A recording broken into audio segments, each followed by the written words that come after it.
Bonjour à tous et bienvenue dans cette capsule Excel dans le cadre du cours de méthode quantitative. Capsule qui est en fait une introduction sous forme de petits conseils pour l'utilisation d'Excel dans le cadre des cours de méthode. Donc, par petits conseils, j'entends des choses que vous devriez faire ou vous rappeler avant d'utiliser les divers outils à l'intérieur d'un document Excel. Donc, premièrement, la version qui va être utilisée dans le cadre des capsules, c'est une version Excel 2013. Donc, ça se peut que certains d'entre vous aient des versions Excel 2010 ou même antérieures.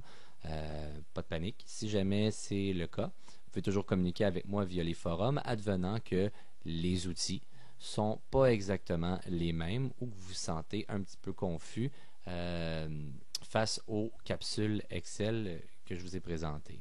Donc, s'il y a quoi que ce soit, vous communiquez avec moi, on va trouver le moyen de vous présenter ça pour que ça soit compréhensible. Je peux toujours utiliser des versions antérieures d'Excel pour faire d'autres présentations. Évidemment, autre chose extrêmement importante, à chaque fois que vous allez commencer un document Excel, enregistrer. Première chose que vous allez faire tout le temps, enregistrer. Évidemment, c'est quelque chose qui n'est pas tout le temps fait par les étudiants, qui est source de grosses catastrophes, entre autres pendant les examens de laboratoire. On ne veut pas que ça arrive avant même qu'on a écrit quelque chose dans notre document. On va sur Fichier, on fait enregistrer sous.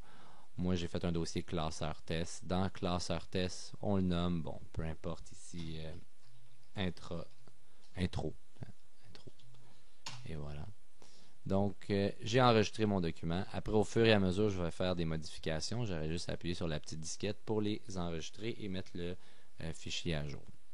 Donc, Excel ne va pas exploser si vous utilisez les fonctionnalités qu'il y a à l'intérieur. Donc, pensez pas qu'en appuyant sur un bouton, vous allez complètement détruire ce que vous avez fait. Surtout si vous avez fait des sauvegardes. Ou encore, vous pouvez utiliser les annulations. Donc, revenir en arrière sur une modification que vous n'auriez pas aimé. J'ai mis 3 ici. Ah non, c'était pas une bonne idée de mettre 3. Je reviens en arrière, 3 est plus là. Donc, ça peut être des modifications, que ce soit des fonctions, des créations de tableaux, des choses qu'on va voir au courant du cours. Donc, il ne faut pas avoir peur d'utiliser les fonctionnalités, voir qu'est-ce qu'elles donnent comme résultat, ce qui va vous permettre d'être capable des fois d'atteindre vos objectifs, dépendamment c'est quoi qui va être demandé dans les différents laboratoires ou même encore dans le travail d'intégration. Donc, évidemment, à l'intérieur d'Excel, il y a des onglets qui séparent les différentes sections. On va en utiliser quelques-unes. Évidemment, on n'aura pas à utiliser tout les fonctionnalités d'Excel. Donc, on va se concentrer surtout sur la mise en forme des tableaux, des fonctions de base à utiliser. Quelquefois, des insertions, entre autres, par exemple, pour votre travail d'intégration, vous allez peut-être avoir à insérer des choses dans les documents. De la mise en page, évidemment, ça peut être modifié. Ça va être très rare qu'on va jouer avec ça, des marges ou autres dans les documents Excel. Et des données, on va avoir à faire des calculs avec les différents outils statistiques qui sont offerts par Excel. Donc, on va avoir à utiliser la section données et une éventuelle section création quand on va insérer nos valeurs à l'intérieur de graphiques. Donc, ne pas avoir peur à utiliser Excel, surtout pour ceux qui n'ont jamais utilisé Excel. Vous allez avoir amplement le temps de vous familiariser avec, d'utiliser les différentes fonctionnalités.